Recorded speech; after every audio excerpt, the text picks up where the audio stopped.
Am I hearing you wrong? Will you say it again? My husband, who has looked down on me because he makes more money than me, is now on his knees in front of me.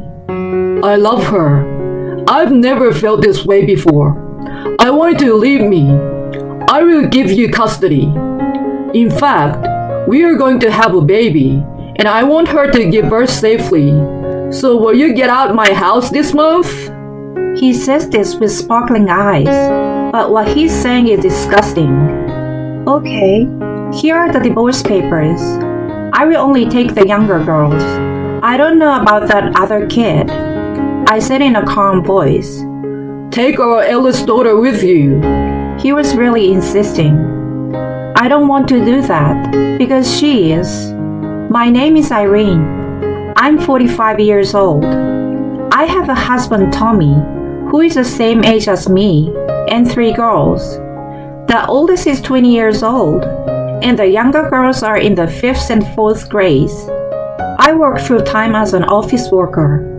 I work early in the morning and still prepare dinner even on the days I come home late. Good morning, Mom. My elementary school kids wake up by themselves, but my husband is not a morning person and doesn't wake up easily even if I call out to him. Hey, why didn't you wake me up? After a while, my husband wakes up with a grumpy look on his face. You're not a child. You should wake up by yourself. I tell him coldly. If I'm late, it's your fault. My husband raises his voice. What are you talking about? It's your fault, isn't it? When my daughter blurts out a good argument, my husband's face turns red. How dare you talk back to your parents? Oh, shut up. He's always like this when he's not in a good mood. I grumble to myself. Oh, we're going to be late if we don't get out of here soon, won't we? My husband clicks his tongue at my words and rushes out of the house. This is a scene every morning in our house. And there is another problem. Micah, are you awake? If you don't get ready soon, you'll be late for work. I called out to my oldest daughter, Micah, through the door. Shut up! I quit work yesterday. Go away! I heard a noise from inside the room, as if she was throwing something at the door. Micah has a temper. After graduating from high school, she got a job, but it didn't last long and she quit. They moved from one job to another. As for the reasons for her resignation, she said that she felt excluded and the colleagues talk about her behind her back. She didn't listen to what I had to say. Oh, okay, I'm sorry. She would apologize like that, but made fun of me. When it turned out that she had been lining her own pocket by selling my younger daughter's personal belongings without their permission. I thought they were trash, so I got rid of them. When she said that with a smirk on her face, I was so angry that I almost hit her. When the next phone bill exceeded $500, I scolded her. Do you think money grows on trees? If you want to play, you should go work. Micah seems to feel bad about it, and she was silent and sulking. And then my husband came home from work and said, Hey, don't yell at her like that. Don't you feel sorry for Micah? I make most of the money in this house anyway. If we are having a hard time making ends meet, it's because of your poor management of the family. He looked down on me and laughed. It's your constant pampering that's ruining it. Shut up! Didn't you hear what Dad said? I'm trying to get some rest and relaxing. You are always whining. Don't act like you're my mother. Micah glared at me sharply and went back to her room. Look, I can't do this anymore. I can't deal with her. Neither can you. You come home late. You don't do anything at home. Is earning money your only duty as a father? My husband sighs at the sight of me. Isn't it a mother's job to take care of the children? I feel bad about Micah too, but what can I do? He said this to me without any apology. Hey, you're coming home late every day these days. You're not cheating on me, are you? My husband's face scrunched up a little at my words. So, this is about a friend of mine who has a wife and child and has fallen in love with another woman. I'm trying to help him with that. What would you do, by the way? Well, I don't know. I would talk to the cheater first, see how serious she is, and then make a decision. I think it's best to start talking as soon as possible. I see. I guess so. After mumbling to himself, he went into the bedroom. I took out my phone and made a call to someone. It was the next evening. I wonder if I'm deaf. Could you repeat that? In front of me was my husband, who usually looks down on me in a big way, and a young woman who is standing by him, looking at me with a slightly smug look on her face. This woman, Jill, works for my husband and is 20 years old like Micah. I like her. I never felt this way before. I want you to leave me. I will give you custody. In fact, Jill is going to have a baby, and I want her to have it in peace. So I want you to out of my house by the end of this month. He looked at me with sparkling eyes like a boy who had found his first love, yet said the worst words ever. Give up the custody? You just didn't want it. Since I kept quiet, Jill, the cheating partner, immediately talked to me. I'm indebted to you. Tommy loves me more than he loves you, though. Looks like your marriage has not been going well for a long time. Then please give him to me. Jill giggled. You said so yesterday. You said you will make a decision after you hear what the other person has to say. Jill loves me, and of course I love her. I'm begging you. Will you break up with me?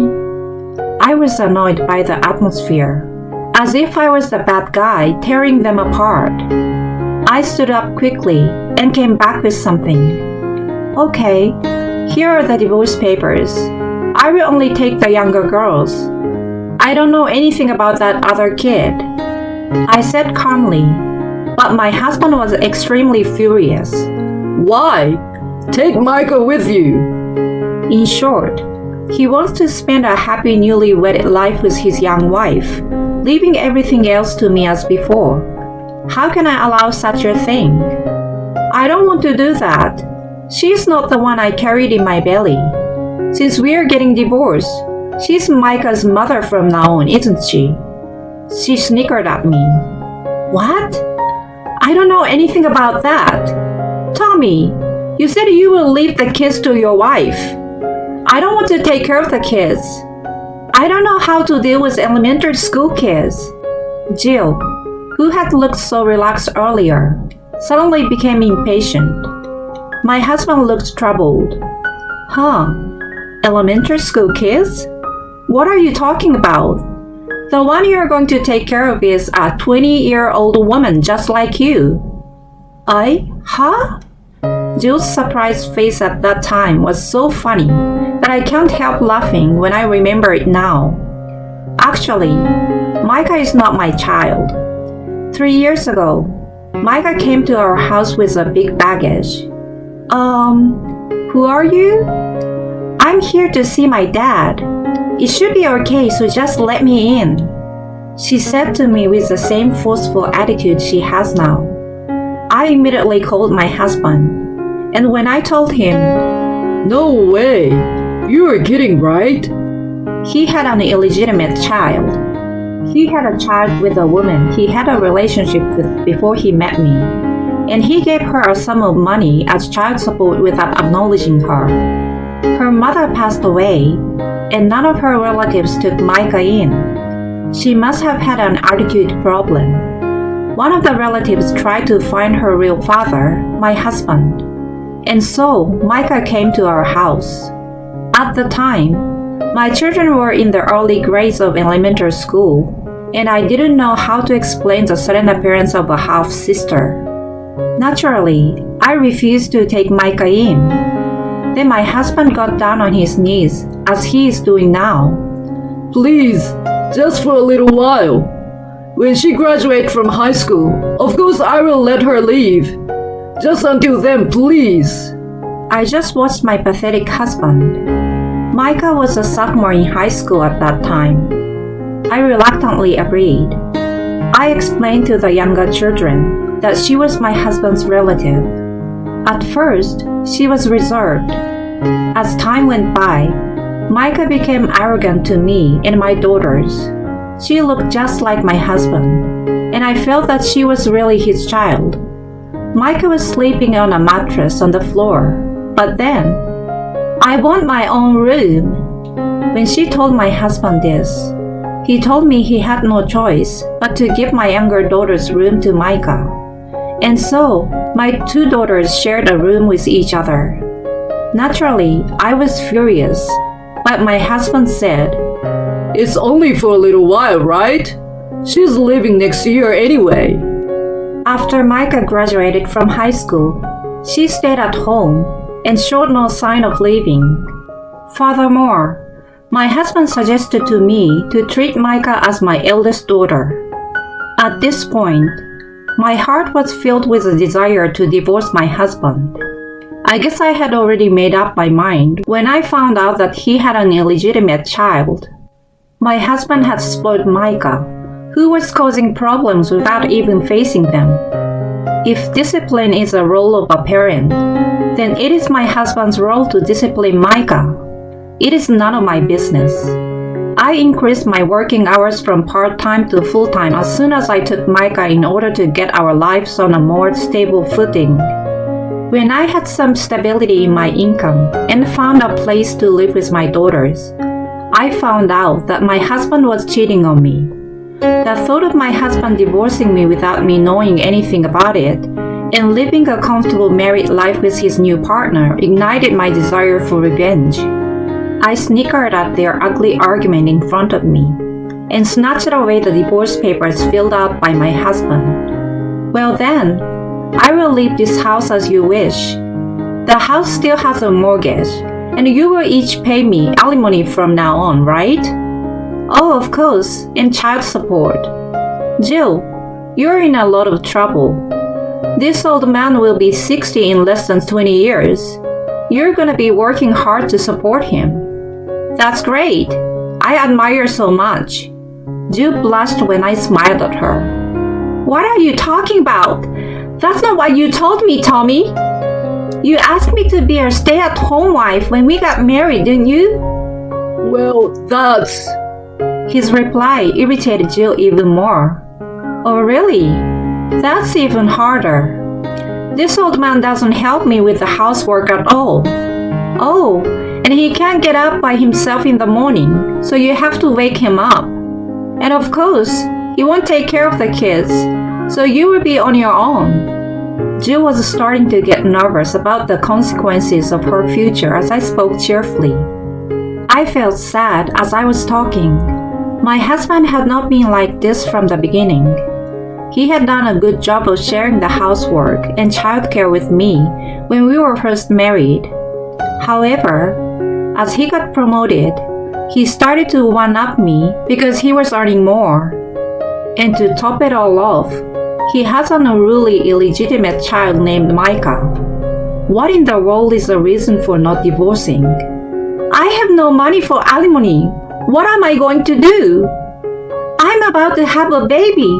Don't you feel sorry for me? Well, I feel sorry for the baby in your belly. To have a woman who can't even say a single word of apology for destroying someone's family as a mother, and to have a stupid man as a father who thinks that the only role of a father is to make money. I said to them in a calm manner, and they turned red in the face. Jill, don't worry about the money. I didn't tell her this, but I actually have a good amount of money saved up from my bachelor days, so there's no need to worry about the money. Jill's face lit up instantly. She looked at me as if to say, "Hey, I won." Oh, I see. Oh, I thought I saw Micah rummaging through your wallet a little while ago. I think it was a credit card. My husband's face turned pale as I made a deliberate pretense of thinking. He rushed to Micah's room. Hey, you didn't. Micah seems to have overheard our discussion from her room. Well, I borrowed some money. I don't know the total amount, but maybe about $2,000 this month. Micah laughs bitterly, but soon turns the tables on him and says, But I don't have a choice. I'm in the middle of recharging my batteries, so it's your fault for being stingy and not giving me an allowance. Jill, the cheating partner, looked at the arguing father and daughter with a tense expression on her face. I was standing behind her. Isn't she an energetic girl? I couldn't even handle her. Good luck, her new mom. Oh, and don't forget the alimony. Jill fell to her knees and started waiting. I left her there without a word and walked out of the house feeling light. Thanks for waiting. Let's go back to our new home. My daughters came running up to me with smiles on their faces. Are you okay? My friend, who I had asked to watch over my daughters, was worried about me. It was a big win. I gave a peace sign and high-fived my friend. This is my friend's story, he said. Wouldn't anyone think 80% of the story is about himself? I was struggling to hold back my laughter. The night before, my husband told me the story, and I realized it. So I asked my friends to take care of my daughters for me. I laughed at my husband, who really brought his girlfriend. I was preparing to leave home to get a divorce from my husband. The contract for the new house had been signed a few days before, and most of the belongings had been moved out. My husband, who is indifferent to our family, was not even aware of this. A few days later, I was contacted by both of them through my lawyer. Your husband is demanding a reduction in the amount, and the cheating partner says that the relationship with your husband is untrue. I submitted a new audio recording of the discussion. Then I started ignoring their calls, so I sent a certified letter to their workplaces and the cheater's parents' house. They seemed to have given up, and the amount of money I had requested was transferred later. The next month, my husband and Micah appeared in front of me on my way home from work. Irene, please come home. I was wrong. You're all I've got. You're still mad at me, aren't you? Can you forgive me for this? Come home, Mom. Dad expects me to do all the chores. They had tears in their eyes. You're both trying to sell me something I don't want to buy. It's pretty disgusting. So you'd better stop. I'm not angry. Oh, I don't have any feelings for you at all. And oh, isn't that young wife with you today? My husband looked down as I looked around deliberately. Oh, and who is your mother? Do you mean me? I have only 2 daughters. You're not my daughter. Micah, aren't you the one who told me not to act like your mother? You don't like this. You don't like that. Get a grip. I scolded Micah like this over and over again. Micah was the one who rejected me, and in my own way, I've done my best to deal with her, even if she was not my own child. But that is over now. Now that we are divorced, these 2 are completely strangers to me. If they come again, I will call the police without hesitation. Of course, because they are outsiders now. They ran away from me as if they panicked at the word please. I thought that they looked just like each other, and their thoughtless personality were just like a father and child indeed. Incidentally, I knew from my lawyer that Jill and Tommy had broken up soon after that. It turned out that Jill's pregnancy was also a crazy story, and that they had been making a joint effort to avoid my demand for alimony, thinking that I might feel sorry for them if they told me so. Anyways, they told their lawyer that their love was pure. I don't understand what kind of mind she has at all, but maybe my ex-husband, who became a head of the department at a young age, looked good to her. However, It turns out that the man is no better than a schoolboy who can't even get up in the morning by himself. She should be thankful to me that she found that out before they got married. By the way, I found out about the affair from my ex-husband's subordinate, whom I met by chance at the supermarket. He is very close to one of his subordinates, and there are some rumors about it in the company. I thought if it was really okay, because their age gap was like a father and child, but I didn't have any doubt in my mind to trust my ex-husband after hearing such a rumor. My ex-husband was demoted, and Jill, the cheater, resigned from her job out of embarrassment. Jill seems to have borrowed money from her parents to pay the alimony, and now she is working from morning till night under their watchful eyes. She seems to have been thinking of an elegant life as a housewife married to my ex-husband, who owns a house and is a department manager. But such a life is a dream. She must have learned the harshness of reality the hard way. Don't underestimate life, you little girl. The stupid father and daughter is still living in that house, but they have been fighting every day. And when it got worse, the neighbors have called the police. I think Micah is just frustrated, though my ex-husband seems to be doing fatherly things. I'm sure the house is in shambles, but it doesn't matter to me. 20-year-olds are usually considered adults. You can't stay a child forever. I hope they have a hard time from now on. And as for me, thank you for everything, Mom. I blush with embarrassment, and my daughters give me a handkerchief. It was the same handkerchief that Micah had sold without permission, and that they had given to me on Mother's Day a long time ago. My parents are gone, and I don't have many relatives to rely on. But I have many friends and such kind daughters. I'm a very blessed person just because of that. Thinking of this, I smiled and said thank you.